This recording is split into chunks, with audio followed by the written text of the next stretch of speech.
रात होते ही वो बंदरिया अपने असली रूप में आती है। एक नगर में एक राजा की 7 बहुएं थीं। उन 7 बहुओं में से सबसे छोटी वाली बहू बहुत ही सुंदर थी। उसकी सुंदरता के चर्चे बहुत दूर दूर तक फैली हुई थी। धीरे धीरे ये बात एक जादूगर को पता चलती है। एक दिन जादूगर साधु का वेश बना के राजा के महल में जाता है। भिक्षाम दे, भिक्षाम दे।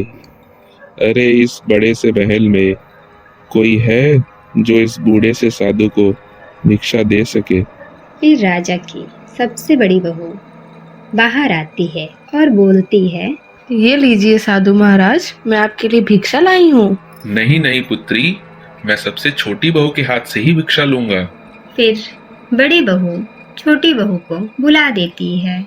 महाराज ये लीजिए, मैं इस घर की सबसे छोटी बहू हूँ और मैं आपके लिए भिक्षा लाई हूँ। छोटी बहू को देखते ही जादूगर अपनी छड़ी घुमाता है और उसे बंदरिया बना के अपने साथ लेके चला जाता है।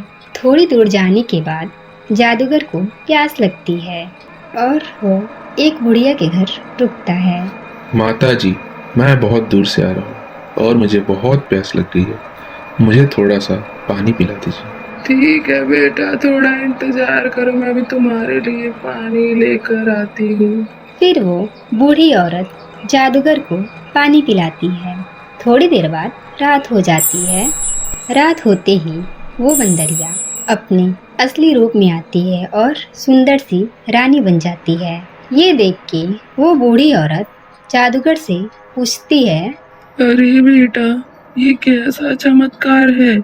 ये बंदरिया एक रानी कैसे बन गई, और वो भी इतनी खूबसूरत?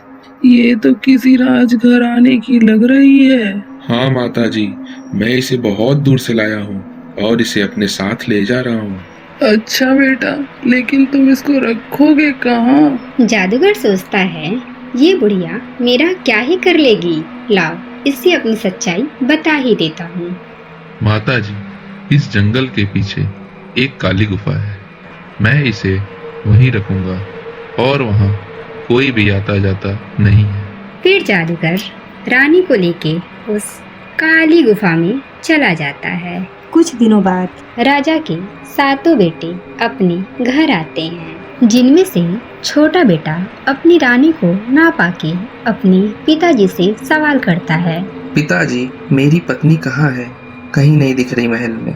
बेटा, कुछ दिनों पहले एक पाखंडी जादूगर आया था और तुम्हारी पत्नी को एक बंदरिया बनाकर ले गया। फिर छोटा बेटा अपने बड़े भाइयों के साथ अपनी रानी को ढूंढने निकल जाता है।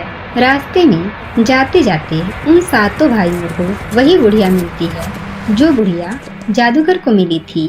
फिर वो 7 भाई वहीं रुक के उस बूढ़ी माँ से पानी मांगते हैं। माता जी, हम बहुत दूर से आए हैं, किसी के खोज में निकले हैं, हमें थोड़ा पानी पिला दीजिए। ठीक है बेटा, मैं अभी आप सबके लिए पानी लेकर आती हूँ। फिर वो बूढ़ी औरत उन 7 भाइयों को पानी पिलाती है और पूछती है, बेटा, लेकिन एक बात तो बताओ, तुम 7 लोग किसकी खोज में निकले हो? माता जी, कुछ दिनों पहले एक पाखंडी जादूगर मेरी पत्नी को एक बंदरिया बना के अपने साथ लेके चला गया है।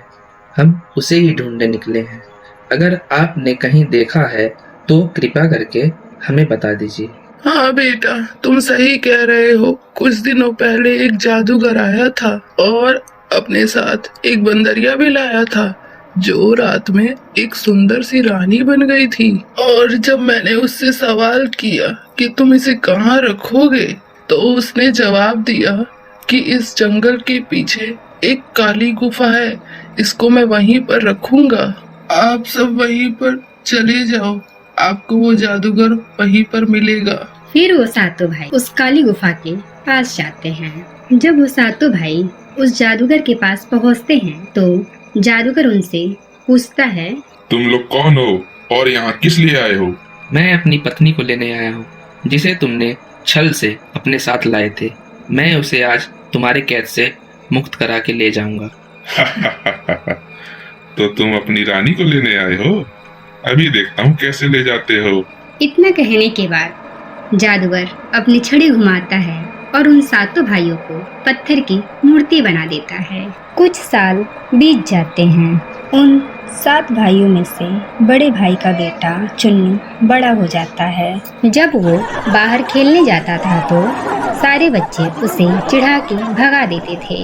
एक दिन दुखी होके चुन्नू अपनी माँ से बोलता है, माँ, मेरे पिताजी और सारे चाचा और मेरी छोटी चाची कहाँ हैं? मुझे सारे बच्चे चिढ़ाकर भगा देते हैं और कोई भी अपने साथ नहीं खिलाता। बेटा, बहुत समय पहले की बात है। हमारे घर पर एक जादूगर आया था जो तुम्हारी चाची को बंदरिया बनाकर ले गए, जिसे ढूंढने तुम्हारे चाचा और तुम्हारे पिताजी गए, लेकिन अभी तक वापस लौटकर नहीं आए। ठीक है माँ, अब मैं जाऊँगा अपने चाचा चाची और पिताजी को वापस लेके आऊँगा। नहीं बेटा, तुम्हें कहीं नहीं जाना, तुम हमारे आखिरी वारिस हो। लेकिन चुन्नू नहीं मानता है और अपने घर वालों को ढूंढने निकल जाता है। रास्ते में फिर वही बूढ़ी औरत मिलती है जिससे वो पानी मांगता है। दादी माँ, मैं बहुत दूर से आ रहा हूँ और किसी के खोज में निकला हूँ। मुझे एक गिलास पानी पिला दीजिए। हाँ बेटा, रुको, मैं अभी पानी लेकर आती हूँ। फिर वो बूढ़ी औरत उसे पानी पिलाती है और पूछती है, अरे बेटा, एक बात तो बताओ, तुम यहाँ किसकी खोज में निकले हो? फिर चुन्नू सारी कहानी बूढ़ी औरत को बताता है। फिर वो बूढ़ी औरत चुन्नू की सारी बात समझ जाती है और चुन्नू को वही रास्ता बताती है जो उसके चाचा जी और पिताजी को बताया था। चुन्नू फिर बूढ़ी औरत के बताए रास्ते पर निकल जाता है। जब वो काली गुफा के पास पहुंचता है तो देखता है उसकी चाची वहीं बैठी होती हैं। चाची जी प्रणाम, मैं आपका भतीजा हूँ और आपको यहाँ से ले जाने आया हूँ। अरे बेटे, तुम यहाँ क्यों आ गए? वो जादूगर तुम्हारे चाचा और पिताजी को तो मूर्ति बना ही चुका है, तुम्हें भी बना देगा। इसीलिए मैं विनती करती हूँ तुम यहाँ से चले जाओ। नहीं चाची जी, मैं आपको और अपने पिता और चाचा जी को लेके ही जाऊंगा यहाँ से। आप मुझे ये बताइए, आप इतने सालों से उस जादूगर के साथ रह रही हैं, उसकी कोई कमजोरी का पता तो आपको चल ही गया होगा। हाँ बेटा, एक बात पता चली है मुझे उसके कमजोरी के बारे में।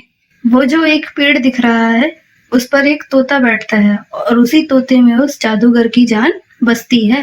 ठीक है चाची, मैं उस तोते के पास जाता हूँ। अगर वो जादूगर इस बीच आता है तो आप मुझे इशारा कर देना। ठीक है बेटा, लेकिन थोड़ा संभल के जाना। फिर चुन्नू तोते के पास जाता है। इतने में ही जादूगर को पता चल जाता है कि उसकी जान को खतरा है और वो वहाँ आने लगता है। जब तक वो जादूगर उस तोते के पास पहुँचता है तब तक चुन्नू उस तोते को पकड़ लेता है। जादूगर छटपटाने लगता है और बोलता है, तुमने इस तोते को क्यों पकड़ा है? छोड़ दो, मुझे बहुत घुटन हो रही है। नहीं, मैं इसे तब तक नहीं छोड़ूंगा जब तक तुम मेरे चाचा जी और पिताजी को ठीक नहीं करते हो। ठीक है, मैं अभी तुम्हारे चाचा और पिताजी को ठीक कर देता हूँ। जैसे ही जादूगर चुन्नू के चाचा और पिताजी को ठीक करता है वैसे ही चुन्नू उस तोते को मार देता है। तोते को मारते ही जादूगर मर जाता है। फिर चुन्नू अपने चाचा चाची और पिताजी को लेके अपने महल चला जाता है और अपना राजपाट देखने लगता है।